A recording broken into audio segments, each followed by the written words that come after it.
pendiri Wahabi yang bernama Muhammad bin Abdul Wahhab itu murid dari tokoh Yahudi intelijen Inggris namanya Jeffrey Hamper. Ini halaman 12. Kalau sampean nggak percaya tak kampleng. NO tidak setuju dengan aksi-aksi di Jakarta atau di mana yang kelihatan memekekkan takbir, kelihatannya bersolawat, bertasbih, tapi tujuannya ngesruk. Halo, ngaco, keadaan jadi salbut, haram mengkacau Indonesia. Kita punya Profesor Dr. Said Agil Siraj, dia ahli filsafat, dia ahli tasawuf, dan dia Nahdlatul Ulama. Halo.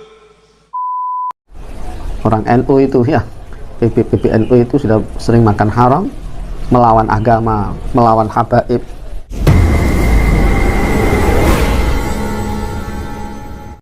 NU tidak setuju dengan aksi-aksi di Jakarta atau di mana yang kelihatan memekekkan takbir, kelihatannya bersolawat, bertasbih, tapi tujuannya ngesruk. Halo, ngaco, keadaan jadi salbut, haram mengkacau Indonesia, haram ngesruk Indonesia. Meskipun yang mengesruk kaum bersorban tetap haram, haram ngacau negara, meskipun pakai jubah, meskipun pakai takbir, tetap haram. Saya kira juga semua orang tidak akan setuju ya ketika ada orang-orang yang ingin melakukan kekisruhan ataupun sekelompok orang yang ingin berbuat kerusuhan.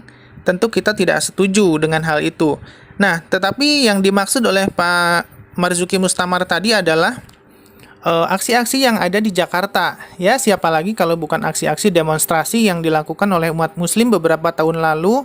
Salah satunya yaitu aksi 212, yaitu aksi bela Islam. Ataupun aksi-aksi yang lainnya yang ditujukan kepada pemerintahan ataupun mengkritisi pemerintahan itu dianggap mengkisruh atau membuat kekacauan seperti itu. Karena bagi mereka itu pemerintahan itu tidak boleh kita mengkritisi seperti itu. Karena ya kita samina watona saja seperti itu, tidak perlu kita mengkritisi pemerintahan karena bagi mereka itu pemerintahan ini sudah sempurna gitu. Lantas siapa lagi kalau bukan masyarakat yang mau mengkritisi pemerintah? Siapa lagi coba? Padahal aturan di negara kita juga membolehkan karena negara kita itu menganut sistem demokrasi dan bukan menganut sistem monarki seperti yang ada di Timur Tengah. Apakah benar hal itu bisa dihukumi haram seperti apa yang dikatakan oleh Marzuki Mustamar tadi? Sebelumnya kita simak dulu cuplikan video berikut ini. Di Saudi Arabia tidak boleh demo, karena di Saudi Arabia itu kerajaan. Kerajaan akan menangkap orang demo, monarki. Kalau mati ayahnya, naik anaknya. Tapi Republik Indonesia pakai demokrasi. Demokrasi salah satu mengungkapkan ungkapannya adalah dengan cara unjuk rasa. Menunjukkan bahwa dia tidak senang, turun ke jalan. Dan tidak ada yang mengatakan 212 tunjuk rasa. Itu hanyalah untuk menunjukkan solidaritas, aksi damai. Asalkan demonya tertib dan baik, maka itu termasuk bahasa komunikasi dalam sebuah negara yang katanya negara itu adalah demokrasi, katanya. Di sebagian negara, demo adalah salah satu alat komunikasi antara rakyat dengan atasan, dengan pemerintahan. Dan itu bisa terjadi karena mungkin kalimat itu kalau disampaikan melalui parlemen kurang fasih, kurang jelas, atau kurang bisa diperdengarkan, atau kurang didengar. Sehingga sebagian tempat ada yang namanya demo itu sebenarnya untuk demo bukan membuat kerusakan.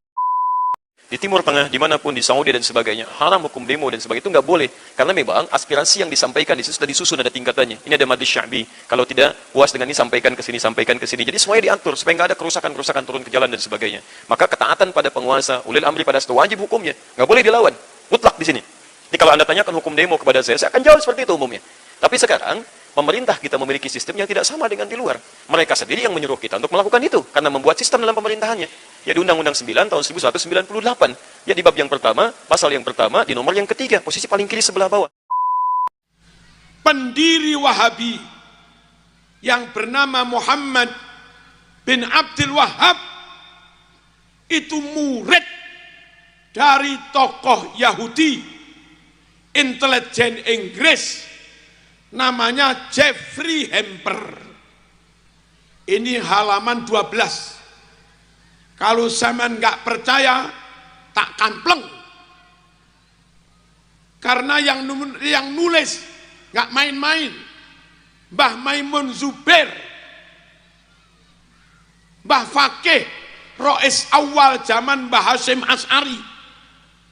Kalau ada warga NU nggak percaya pada Mbah Maimun, tak kampleng. Menurutnya, Muhammad bin Abdul Wahab ini adalah murid dari Jeffrey Hamper katanya ya. Mari kita buktikan. Di sini saya menemukan sebuah artikel dari muslim.or.id di mana artikel ini menuliskan bahwa Hamper konon adalah seorang mata-mata Inggris yang menulis sebuah diktat yang di dalamnya berisi banyak fitnah terhadap Syekh Muhammad bin Abdul Wahab. Tulisan Hamper ini dinukil dalam sebuah kitab yang dimana kitab ini menjadi sandaran bagi para pembenci dakwah sunnah untuk menjatuhkan pribadi Syekh Muhammad bin Abdul Wahab. Di antaranya artikel berjudul Membongkar Kedok Wahabi, satu dari dua tanduk setan. Kemudian di dalam artikel ini juga saya menemukan bantahan dari Syekh Hussein Malik yang mengatakan bahwa Hamper ini tidak dikenal dalam buku-buku sejarah Inggris. Coba terdapat di kitab apakah biografinya secara rinci, mulai dari nama, kedudukan, dan pekerjaannya. Beliau juga berkata, nama Hamper hanyalah sosok yang dibuat-buat belaka. Itu menurut Syekh Hussein Malik, seperti itu. Ya, menurut saya kebenarannya wallahu alam ya, saya juga tidak tahu ya. Kalau Wahabi bisa menggusur makam yang di Arab, alhamdulillah Wahabi tidak akan bisa menggusur makam Wali Songo dan makam masyayikh habaib yang ada di Indonesia. Di mana makamnya Imam Maliki? Nggak tahu, hilang. Di mana makamnya Abu Hurairah? Di mana makamnya Siti Aisyah? Di mana makam anak Rasulullah SAW, Siti Fatimah? Di mana makamnya Imam Hambali? Imam-imam besar. Di mana makamnya Imam Junaid? Imam-imam besar digusur. Di RI ada NU, makam Gus Dur aman, makam Kiai Nawawi Sidogiri aman, makam Yai Nur Hasan aman, makam Kiai Nawawi Awal aman. Indonesia. Nah, di sini makam Al-Baqi yang merupakan pemakaman tertua dan menjadi salah satu tempat pemakaman terpenting umat muslim, terletak di daerah Madinah, dibongkar pada tahun 1806, kemudian dibangun kembali pada pertengahan abad ke-19, kemudian dibongkar untuk kedua kalinya pada tahun 1925 atau 1926. Pembongkaran ini dilakukan oleh Wangsa Saud dan pengikut ajaran Islam yang bersandar pada Al-Quran dan Sunnah yang dikenal dengan Keamiran Diriyah. Pembongkaran kedua dilakukan oleh Wangsa Saud yang menguasai Kesultanan Najd. Pembongkaran ini didasarkan pada hadis Nabi Muhammad SAW bahwa beliau melarang meninggikan dan membangun makam. Jadi jelas ya bahwa Arab Saudi melakukan pembongkaran terhadap makam-makam bersejarah umat Islam adalah alasannya yaitu karena hadis Nabi SAW yang menyatakan bahwa dilarang meninggikan atau membangun kuburan. Jika itu alasannya, lalu kenapa harus dibongkar? Nah, di sini saya mendapatkan jawaban bahwa tempat ini dulunya menjadi lokasi penting bagi kaum muslim Syiah. Sebab 4 imam Syiah dimakamkan di sana. Alasannya adalah pembongkaran bangunan kuburan Al-Baqi oleh Saudi didasarkan pada penafsiran ayat Al-Quran tentang kesirikan dalam pengagungan terhadap pemakaman keramat, bahwasannya mengagungkan makam merupakan perbuatan syirik dan meninggikan bahkan mendirikan bangunan di atas makam merupakan suatu bid'ah. Itu jawabannya ya. Kemudian jawaban yang kedua adalah pemerintah Arab Saudi akan membongkar makam setiap 4 tahun sekali. Hal itu dilakukan karena alasannya adalah lahan pemakaman di Mekah sangatlah terbatas. Nah, itulah alasannya kenapa Arab Saudi tidak mau membangun kijing atau membangun makam ya. Karena membangun kijing di pemakaman umum itu adalah hukumnya haram. Sebagaimana sabda Nabi melarang pembangunan di atas makam karena itu dapat mengganggu kemaslahatan umat. Kemudian pernyataan ini juga dipertegas oleh pengurus besar Nahdlatul Ulama Kiai Haji Abdullah Samsul Arifin yang mengatakan bahwa Islam mengharamkan pemasangan kijing makam di tanah pemakaman umum ya. Jadi ini adalah pengurus besar Nahdlatul Ulama sendiri yang mengatakan seperti itu. Kalau kita bangga karena orang itu apal silsilah, sampai Nabi Adam dia kuasai silsilah. Kita punya Profesor Dr. Said Agil Siraj yang dunia Timur Tengah pun mengakui dia ahli filsafat, dia ahli tasawuf, dan dia Nahdlatul Ulama. Halo. Tentu kita sebagai umat muslim merasa bangga ketika kita memiliki ulama-ulama yang memiliki pemahaman yang lurus dalam hal akidah ataupun dalam hal ilmu-ilmu fikih dan ilmu-ilmu yang lainnya, termasuk dalam hal ilmu silsilah ya, seperti yang dikatakan tadi bahwa Akil Siraj itu hafal silsilah katanya ya. Tapi menurut saya bukan cuma Akil Siraj yang hafal silsilah, karena masih banyak ulama-ulama yang lainnya seperti halnya Ustadz Adi Hidayat, Ustadz Abdul Somad. Mereka juga hafal silsilah dari Nabi terakhir hingga Nabi Adam alaihissalam. Dan yang terpenting dalam memilih ulama, menurut Ustadz Abdul Somad, kita harus memilih ulama yang takut kepada Allah. Jadi jangan kita melihat dari detailnya, wah ini profesor nih, profesor doktor. Kita tidak perlu melihat dari segi itunya ya, tapi kita lihat apakah dia benar-benar takut kepada Allah dan apakah dia benar-benar menjalankan syariat Islam secara kafah atau hanya sepotong-sepotong gitu. Karena di zaman sekarang ini banyak ulama-ulama yang memiliki pemahaman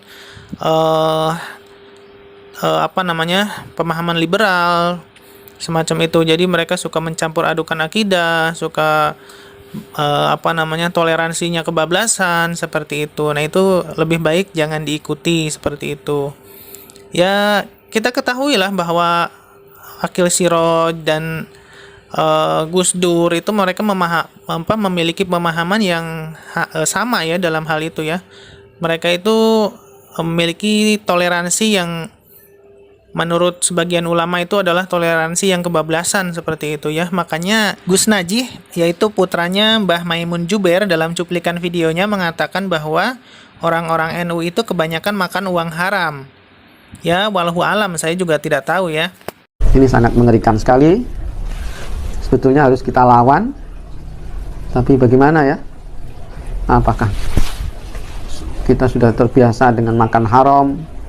Apalagi itu orang NU itu ya, PBNU itu sudah sering makan haram, melawan agama, melawan habaib, termasuk saudara saya Yahya Sakuf membenci habaib. Na'udzubillah min dzalik. Itu bagaimana ya? Memang sudah wataknya begitu. Kebanyakan makan haram ya, mulai dari zaman Gus Dur. Bahkan anak santri sarang, artinya alumni sarang, kiai atau santri, tapi membela-bela rezim ini, kebablasan liberal, kebablasan, entah karena iming-imingan atau memang sudah makan banyak haram, itu uang haram. Innalillahi wa inna